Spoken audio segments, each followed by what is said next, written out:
Di mana keadilan bagi untuk orang miskin? Kami orang miskin, jangan zulumi kami. Halo guys, assalamualaikum warahmatullahi wabarakatuh, sobat Alifanda YouTube channel.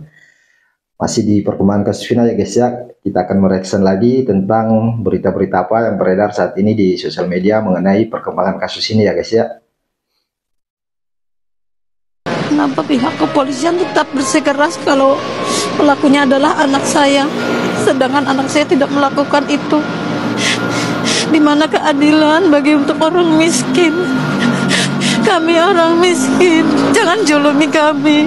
Kami makan pun dari Peggy itu seadanya. Sekarang tidak ada Peggy.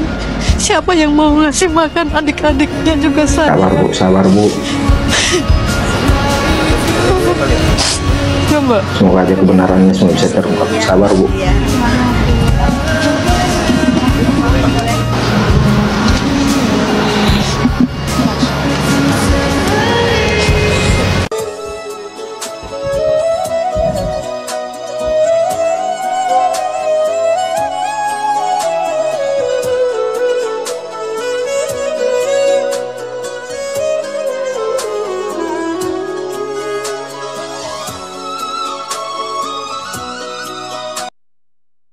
Emang kelihatan banget ya guys ya kalau wajah-wajah orang yang benar-benar tidak bersalah itu sama orang-orang yang merekayasa kasus itu, pasti yang menonton itu pasti akan merasa guys ya.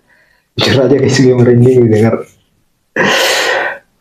Ibu Peggy ini, kesian juga ya. Sabar aja bu, pasti kebenaran akan segera muncul. Terus turun di flyover ya? Iya. Di flyover. Memang boleh bus itu turun di situ? Ya boleh kalau nggak ada patroli sih pak. Posisi Yakin Bapak nggak itu itu sama sebelah mana kalau biasanya? Ya biasanya tergantung pak. Hah? Tergantung ngantuknya pak. Tergantung ngantuknya. Iya pak. Oh, tergantung. Iyalah, orang tidur kan pasti kayak gitu aja. Masa? Yang sering ngaji di situ siapa? Ada aja pertanyaan ini orang. Ya kadang si Peggy. Peggy.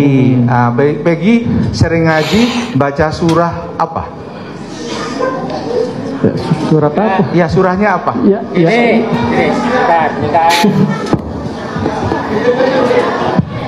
Ya kan Bapak kan sering Bukan. Mengaji Al-Quran atau juz amma? Pertanyaannya Iya, iya. yang berbobot surah sedikit. Yasin. Bapak bisa membaca Al-Quran nggak? Ya Nggak enggak bisa. pak. Nggak Peggy bisa baca? bisa pak. Bisa. Suaranya bagus, merdu. Ya alhamdulillah pak. Alhamdulillah. Alhamdulillah ya. Begitu. Ya. Akhirnya sampai Bisa, ya? ketawa guys. Bapak Ya, bisa baca pelapor Al-Quran? ini Ya, bertanya. bisa, ya. Bisa juga. Alhamdulillah sih pak. Alhamdulillah bisa. Al-Fatihah. Ya. Ya, murotalnya bagus lah ya. Alhamdulillah. Stop ya. Begitu. Ketika Bapak pulang ke Bandung, itu kan diantar yang 3 tadi ya. Iya. Itu naik bus apa? God will. Apa? God will. Godwill. Bayar berapa Bapak naik bus itu? Sekitar 90-an ya sih pak. 90.000. Agak sampai pertanyaan 90.000. bayar guys. Rute bis antara dari terminal mana tadi? Lebih panjang. Lebih panjang sampai Cirebon. Ada nggak Bapak berhenti di mana? Ya di tol itu pak. Bukan, maksudnya kan lewat Sumedang. Bapak lewat mana? Cikampek atau? Oh ini pak dari Sumedang pak. Iya maksudnya. Bukan. Harus pasca dia pak. Entar dulu. Sumedang, Pak terus Bondol. ada Pangeran, Iya. Kadipaten, Iya, betul. Iya, Palimanan, betul. Berarti lewat jalur biasa ya. ya terus ke Plumbon, Ya, masuk tol. maksudnya Bapak lewat jalur biasa ya. Jalur arteri, maksudnya bukan tol ya. Ya. Ya. Kemudian Bapak lewat sana, ada nggak Bapak waktu itu berhenti di suatu tempat? Ya nggak ada pak, itu jurusan Langsung? Jawa, iya. Langsung, Nah, langsung terus turun di flyover ya? iya. Di flyover. Memang boleh bus itu turun di situ? Ya boleh kalau nggak ada patroli sih pak.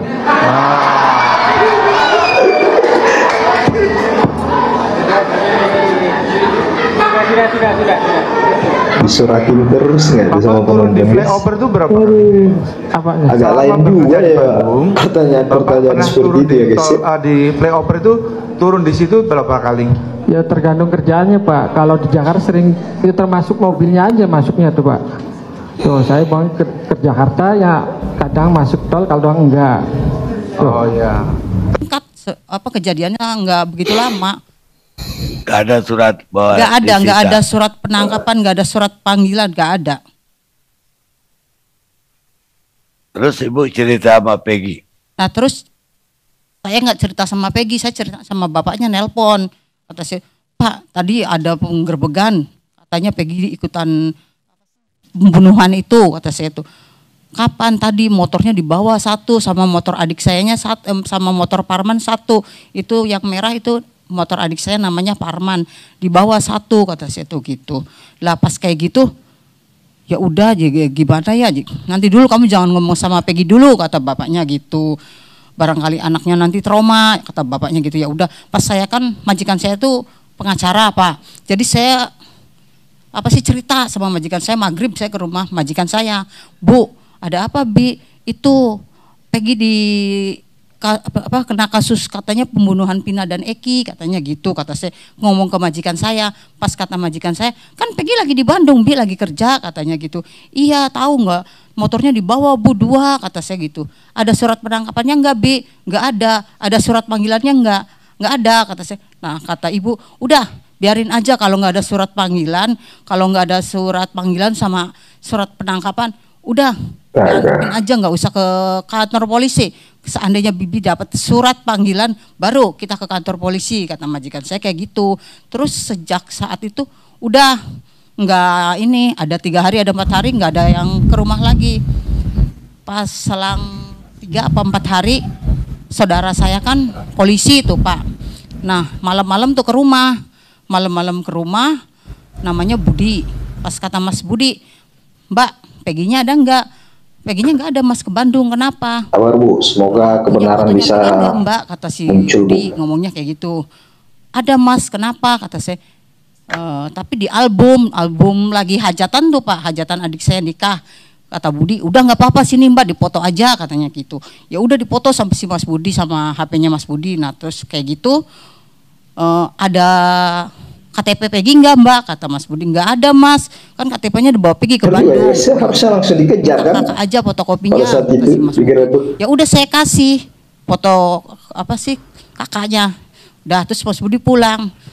Nah selang seminggu ada lagi namanya Pak Oso, tetangga tuh Pak, ke situ nunjukin foto yang tadi diminta sama Mas Budi. Bu, katanya ini fotonya aja. Ini pelaku yang pembunuhan Eki sama Pina ini Bu, katanya gitu. Kata saya, Pak ini tuh anak saya, ini foto hajatan lagi waktu anak saya hajatan, ini si Peggy, katanya. Ini foto dari mana Bapak dapat? Kata saya, ini dari kepolisian, katanya gitu. Ini bukan dari kepolisian Pak, ini tuh Pak Budi yang minta malam-malam ke rumah, kata saya gitu. Oh iya iya, yes, kata si Pak Osonya, iya saya suruh nunjukin foto ini suruh ngedarin gitu ya, suruh ngedarin ke masyarakat foto ini bahwa ini pelakunya, katanya gitu. Kan jadi saya cerita sama Pak Oso dari awal sampai akhir. Kata Pak Oso, ya udah Bu, nanti saya ngomong ke Ketua Cikonya, seandainya Ketua Ciko percaya, nanti saya nggak kesini lagi, kata si Pak Oso ngomongnya kayak gitu. Kalau Kepala Cikonya nggak percaya, nanti saya kesini lagi sama polisi. Malah Pak Osonya ngomong, Ibu malu nggak didatengin polisi terus, katanya gitu. Pas kata saya, ya saya nggak malu nggak apa Pak, orang anak saya nggak salah, ngapain malu, silakan aja, kata saya. Iya benar Bu. Nah pas gitu, aku mau malu kalau nggak bersalah. Udah nggak ada kabar berita lagi sampai 8 tahun. Nggak ada kabar berita lagi, adem udah. Saya kan sering konfirmasi sama majikan, Bu ini gimana? Ya udah Bi, biarin aja. Kalau polisi itu toh nggak bodoh, kata majikan saya. Kan Bibi udah ngomong itu Peggy lagi ada di Bandung. Kalau iya Peggy ikut-ikutan, pasti itu polisi nyampe ke Bandung. Jangankan ke Bandung, Bi, ke ujung dunia pun pasti kena, kata majikan saya kayak gitu. Ya udah orang saya nggak ngerti apa-apa ya Pak. Ya udah sih itu, ya udahlah diem aja gitu. Tiba-tiba ucuk-ucuk setelah film Pina rame, dalam hitungan hari tiba-tiba anak saya langsung ketangkep, gitu aja. Ibu yakin anak ibu gak salah? Yakin sekali Pak, karena anak saya tuh ya bisa dibilang anak saya itu tulang punggung dari keluarga saya Pak. Sedari kecil dia dari SD sampai dari SD kelas 6 ia sudah bekerja Pak.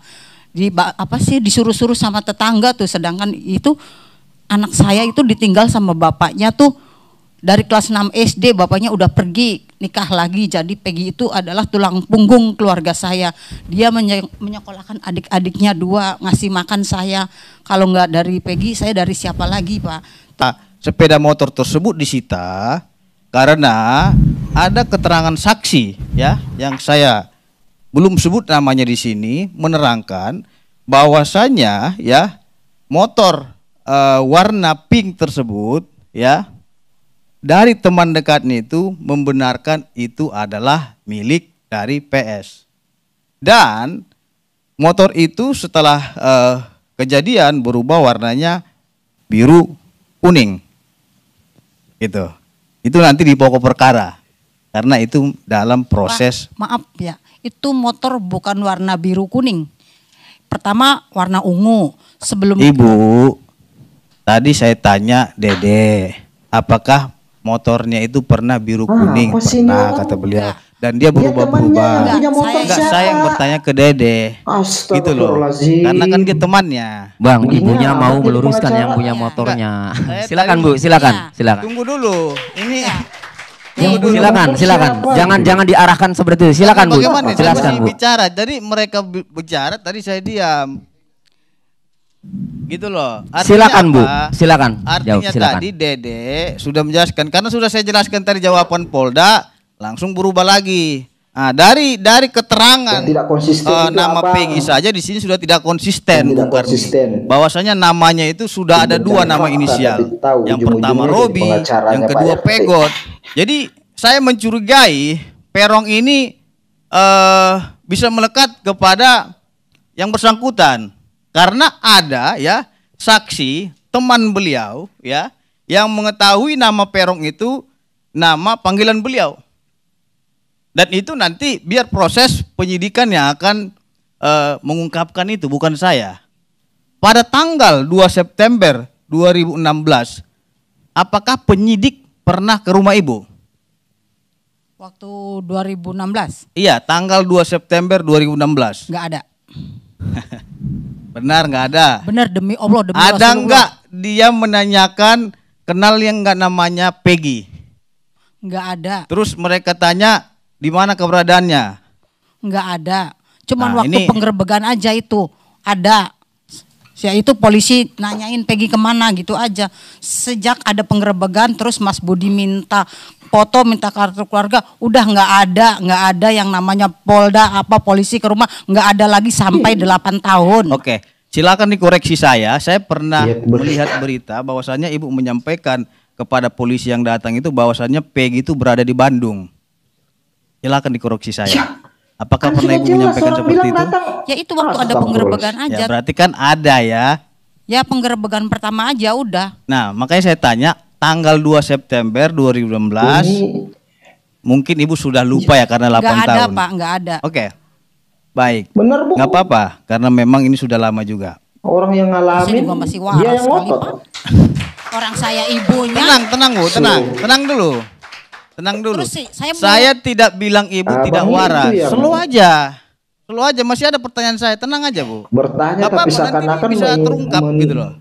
Ya, Nah, dari saya tanya-tanya itu kan tadi udah agak gimana gitu, gemetar atau apa gitu, nggak apa-apa. Ya maklum Pak, orang namanya orang kampung. Nggak apa-apa kalau kita agak lain juga ya. Selalu bertanya ke narasumber itu ya guys. Seakan-akan dia itu menginterogasi, menyudutkan. Ya Allah. Dan netizen udah pada tahu. Awang itu pengacaranya Pak RT. Jadi ya wajar aja lah.